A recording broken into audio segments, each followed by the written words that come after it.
This is TWiT. As we know, the practice known as NAT Slipstreaming, which we've talked about twice recently, uses, or rather abuses, the user's local router's application layer gateway features. Through NAT Slipstreaming, code running on a browser inside the LAN is able to arrange for unsolicited traffic from outside to get into the LAN and to go to specific devices, thus effectively bypassing the natural firewall features that we love so much and depend upon our NAT routers for. For this form of abuse to work, the browser needs to be able to emit traffic bound for specific remote ports.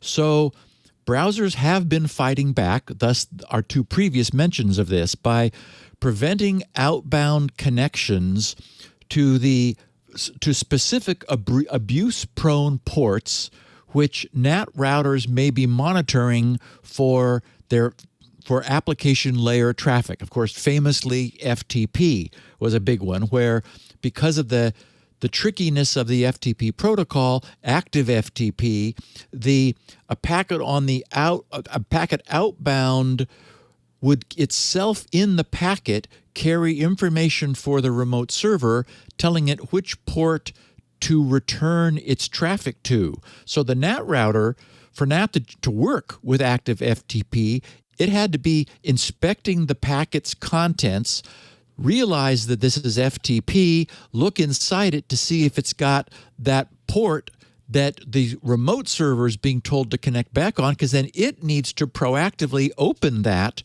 so that when the remote server does respond on that port, it'll be able to come through the NAT and get back to the proper computer inside the LAN. So there's a sort of a simple example, but many of the more fancy, more modern, if you will, protocols have things in their actual protocol that affects the traffic. So NAT routers need to be able to listen to that. At the moment, Chrome is blocking port 69, 137, 161, 554, 1719, and 1720, and 1723, 5060, 5061, and 6566. We're talking about this because last Thursday, Google stated that they intend to add TCP port 10080, so 10,080 to their growing list. And as it turns out, it's been on Firefox's block list since late last year, November of 2020, when it got added for Firefox. That 10,080 port is known to be used by the Amanda backup software and also by VMware's vCenter. But in neither of those two cases is there any need for a web browser to be initiating traffic to those ports. So no reason not to block it at the browser. Well, almost none. The biggest concern is that very much like port 8080, which is a popular port of choice for so-called user-land web browsers.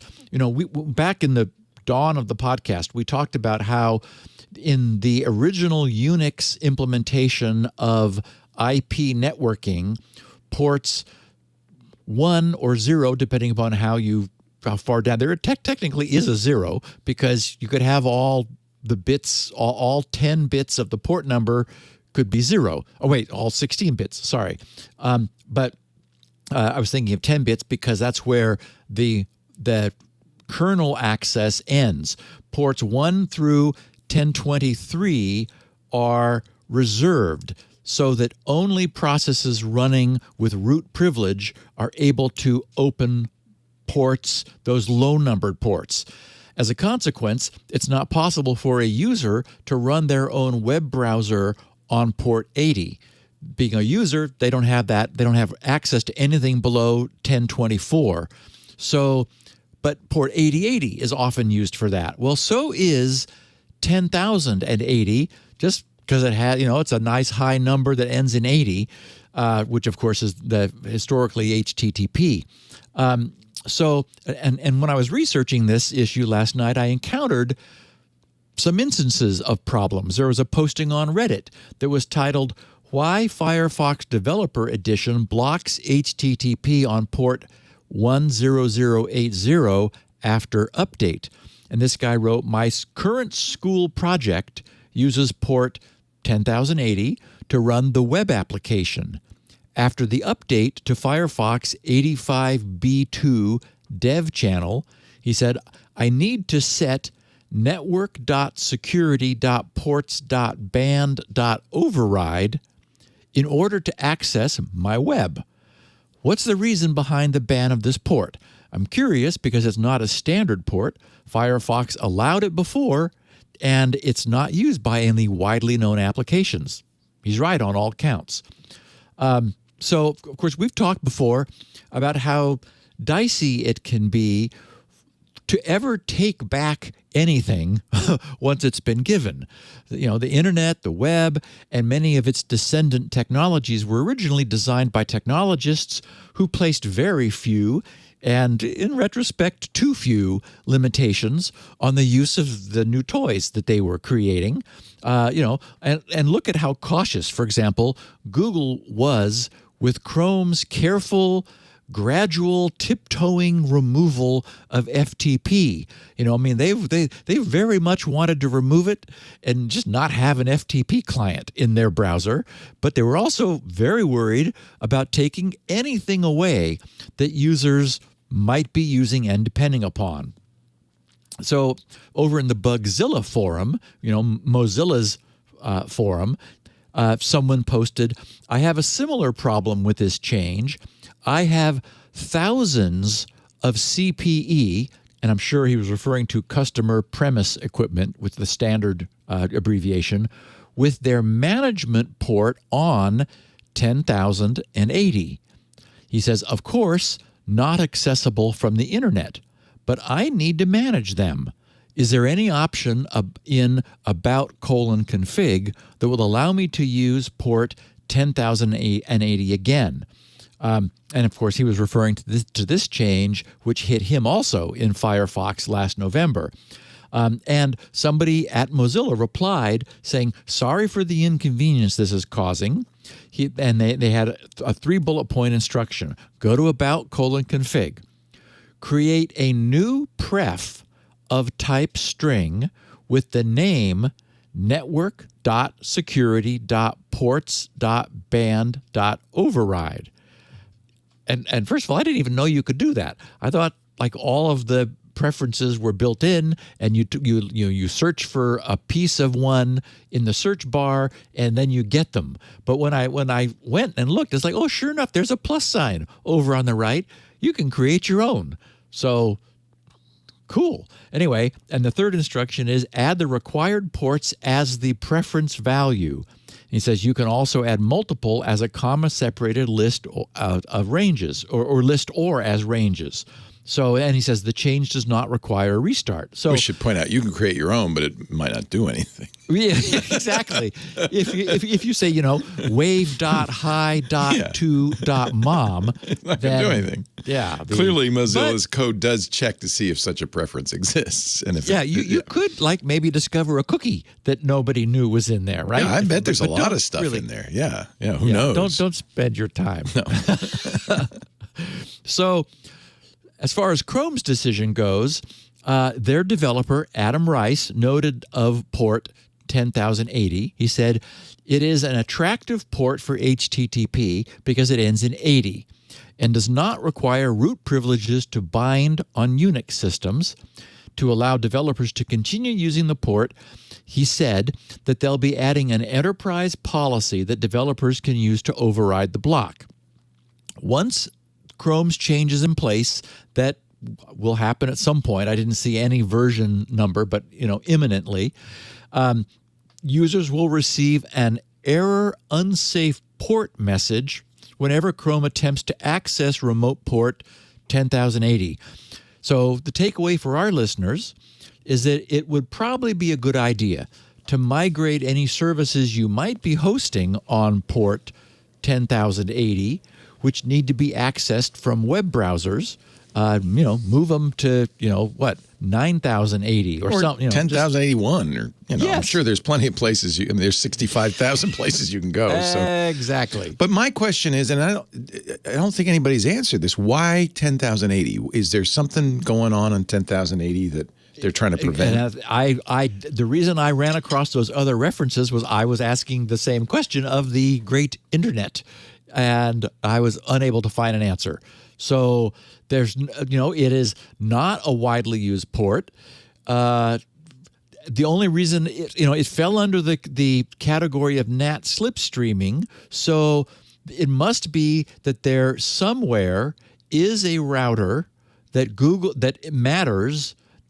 became aware of that is abusable if it sees traffic passing by it to 10,080. Not any of our consumer routers, because as we said, those are generally low-numbered ports that are bound to services that need some special treatment. But so perfect question, Leo. And I think I found it. You're the one who should know. You got Shields Up. I'm sure you test that port, right? Right. Actually, Shields Up is a really great resource for looking at what different ports, especially the canonical ports, are being used for. Apparently, 10,080 is used by Amanda. Yes. There is an Amanda backup software that uses it, but, Which is broken now. But sorry, Amanda.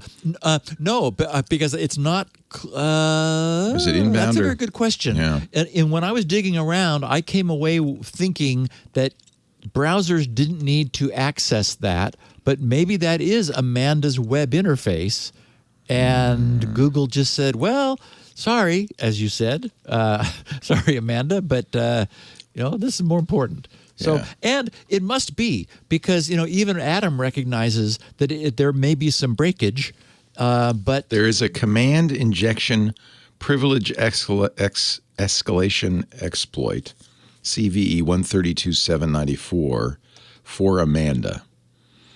So I wonder if this was to mitigate interesting. Maybe that. they are preventing that abuse of that through Chrome. Yeah. And you could use Shodan, right? You could scan for that port on Shodan and see what happens. Oh yeah.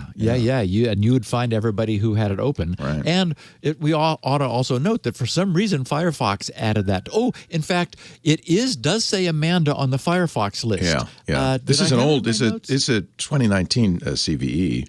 I'm sorry, 2016 CD. A user with backup privileges could trivially compromise a client installation. And that might be why. But you would think they would want Amanda to fix the exploit as opposed to blocking the port for everybody. Like block it for everybody. Yeah. And Leo, in the show notes, I do have that searchfox.org Mozilla-Central. If you click that, because I saw that there's a #98, that'll jump you right to the top of Mozilla's huge list of blocked ports. It's like way more even than Chrome is blocking. Interesting. So they're really shutting down a bunch of ports on the outbound side, and you'll notice at the bottom there's Amanda. There it is and it's labeled Amanda. Yeah. Huh. Interesting. So all of these other ports are used for exploits too, right? Why else would you block them? Yes, and but the other thing is that as we know, when any client of any of our operating systems says, "Give me an outbound port," they start being allocated on local ports from 1024 and up. So all of those services are going to be down low, and it would and of course, as we know, web browsers by default aim their traffic at 443 for HTTPS. If you can force them over HTTP anymore, that'll be port 80. But you can, put colon and then the port number in some script, JavaScript, or on your page to go pull a resource from any port you want to remotely. So anyway, it does look like they've locked down one more problem. And Mozilla points to spec.whatwg.org for a port blocking spec that has all these ports on it.